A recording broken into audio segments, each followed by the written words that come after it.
அஸ்ஸலாமு அலைக்கும் வரஹ்மத்துல்லாஹி வபரகாத்துஹ். அல்லாஹ் நேசிக்கிறான். அல்லாஹ் யாரை நேசிக்கிறான்? அல்லாஹுடைய தூதர் ஸல்லல்லாஹு அலைஹி வஸல்லம் சொன்னார்கள், பலமில்லாத, இந்த செய்தியை கேளுங்கள், உங்களுடைய உள்ளம் உறுதிப்படும். பலமில்லாத இறை நம்பிக்கையாளனை விட பலமுள்ள இறை நம்பிக்கையாளன் அல்லாஹ்விடத்திலே நேசத்திற்குரியவன். உடலாலும் சிந்தனையாலும் செயலாலும் பலமற்று வாழக்கூடிய ஒரு இறை நம்பிக்கையாளனை விட பலமுள்ள இறை நம்பிக்கையாளன் அல்லாஹ்விடத்திலே விருப்பத்திற்குரியவன். ஆனால் இருவரிடத்திலும் நலவுகள் உள்ளது. அல்லாஹுடைய தூதர் மேலும் சொன்னார்கள், ஏதாவது உலக காரியத்தில் நலவை நீங்கள் கண்டு அதை நீங்கள் பேராதரவோடு விரும்பினால் அதை தேடுங்கள் அல்லாஹ்விடத்தில், அதற்காக அல்லாஹ்விடத்திலே உதவி தேடுங்கள். ஒருபோதும் அந்த விஷயத்தில் நீங்கள் சோர்ந்து விடாதீர்கள். மேலும் சொன்னார்கள், ஏதாவது ஒன்று உலக வாழ்வில் உங்களை கடந்தால் நடந்தால், இதால் நடந்தது, அதால் நடந்தது, இதனால் நடந்தது, அதால் நடந்தது என்றெல்லாம் கூறிக்கொள்ளாதீர்கள். ஏதாவது உலக வாழ்வில் நடந்து விட்டால் அல்லாஹுடைய தூதருடைய இந்த மந்திர சொல்லை மனதில் வையுங்கள். ஏதாவது உங்களுடைய வாழ்வில் நடந்தால் சொல்லுங்கள், கத்தர் அல்லாஹு வமா ஷாஅ ஃபஅல், அல்லாஹுடைய நாட்டத்தை கொண்டு மட்டும்தான் நடந்திருக்கிறது என்று, அல்லாஹ் நாடியது நடந்திருக்கிறது என்று. ஒருபோதும் உங்களுடைய சிந்தனையில் ஷைத்தான் இந்த வாசலை திறப்பதற்கு நீங்கள் காரணமாகி விடாதீர்கள் என்று அல்லாஹுடைய தூதர் ஸல்லல்லாஹு அலைஹி வஸல்லம் அவர்கள் சொன்னார்கள். இந்த ஹதீஸை எப்படி இந்த நேரத்தில் விவரிப்பது? சுருக்கமாக சொல்கிறேன்.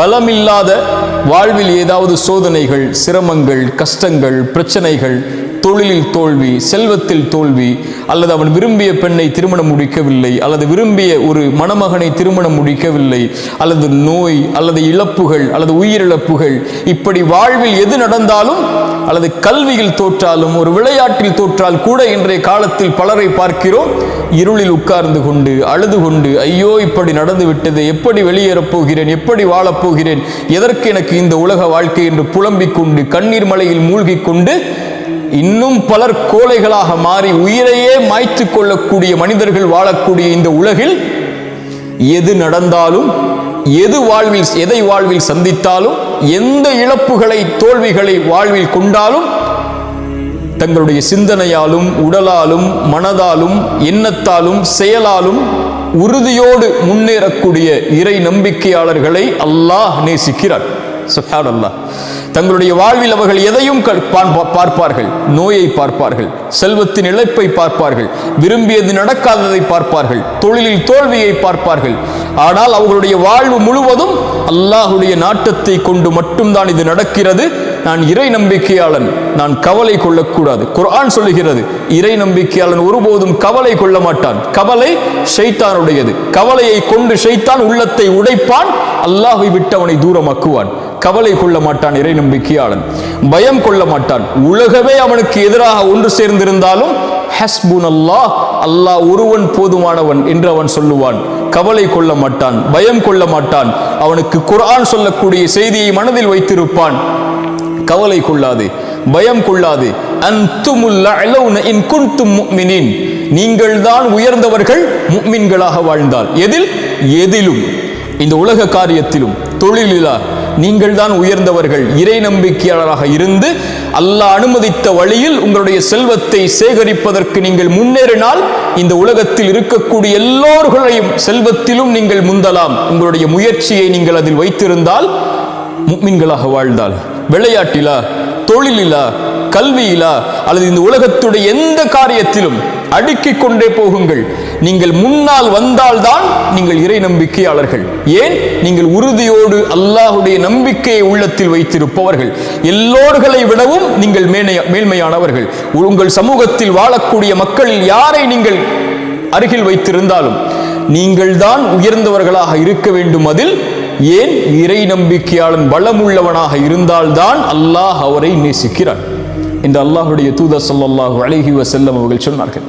வாழ்வில் எதை சந்தித்தாலும், அது இனிமையோடு இருந்தாலும், கவலையோடு இருந்தாலும், நோயோடு இருந்தாலும், சுகத்தோடு இருந்தாலும், தோல்வியோடு இருந்தாலும், வெற்றியோடு இருந்தாலும், அல்லது தோல்விகளையே வாழ்வில் கண்டு கொண்டிருந்தாலும், வாழ்வு முழுவதும் இருளானாலும், பிரச்சனைகளால் வாழ்வு இனிமேல் வெளியேறுவதற்கு வழி தெரியாத அளவிற்கு மூடப்பட்டாலும், உயிர் மூச்சு அடுத்த நிமிடத்தில் உங்களோடு இருந்தால் அல்லாஹ் உங்களுக்கு இன்னும் வாய்ப்பை கொடுத்திருக்கிறான். முன்னேறுங்கள்.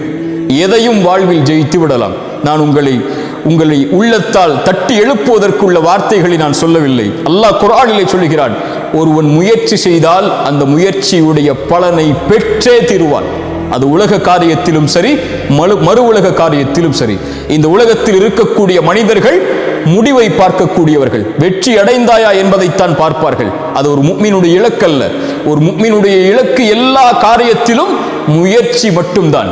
எல்லா காரியத்திலும் முழு மூச்சோடு உடலை தயார்படுத்துவதாக இருந்தாலும், உள்ளத்தை தயார்படுத்துவதாக இருந்தாலும், தன் குடும்பத்தை தயார்படுத்துவதாக இருந்தாலும், தன் செல்வத்தை தயார்படுத்துவதாக இருந்தாலும், தன்னுடைய சமூக அந்தஸ்தை உயர்த்துவதாக இருந்தாலும், ஈமானுடைய காரியங்களிலும் மறு உலக காரியங்களிலும் உலகத்தில் யார் அவர்களோடு வாழ்ந்தாலும் அதில் 10ல் 1 அவன் ஒருபோதும் வாழ்ந்து மடிய மாட்டான். உலக வாழ்வில் இருந்து அவன் கண்ணை மூடும் போது எல்லோர்களை விடவும் அல்லாஹ்விடத்தில் நான் மேன்மையானவனாக, இறை நம்பிக்கை கொண்ட பலமான உறுதியோடு வாழக்கூடிய, அல்லாஹுடைய கதரை உள்ளத்தாலும் உடலாலும் மனதாலும் ஏற்று வாழக்கூடிய இறை நம்பிக்கையாளனாகத்தான் அவன் வாழ்ந்து மறைவான் என்று இருக்கக்கூடிய இறை நம்பிக்கையாளர்களை அல்லாஹ் நேசிக்கிறான். சுப்ஹானல்லாஹ். இந்த செய்தியை விவரித்துக் கொண்டே போகலாம். அல்லாஹ் எம்முடைய உள்ளத்தை உறுதிப்படுத்தட்டும். இப்படி பலமோடு வாழக்கூடிய இறை நம்பிக்கையாளர்களாக அல்லாஹ் எம்மை ஆக்கட்டும். மன உறுதியோடு உடலாலும் உள்ளத்தாலும் செயலாலும் சிந்தனைகளாலும் எண்ணத்தாலும் வாழக்கூடிய இறை நம்பிக்கையாளர்களை அல்லாஹ் நேசிக்கிறான், பலமில்லாத இறை நம்பிக்கையாளர்களை விட. அஸ்ஸலாமு அலைக்கும் வரஹ்மத்துல்லாஹி வபரகாத்துஹு.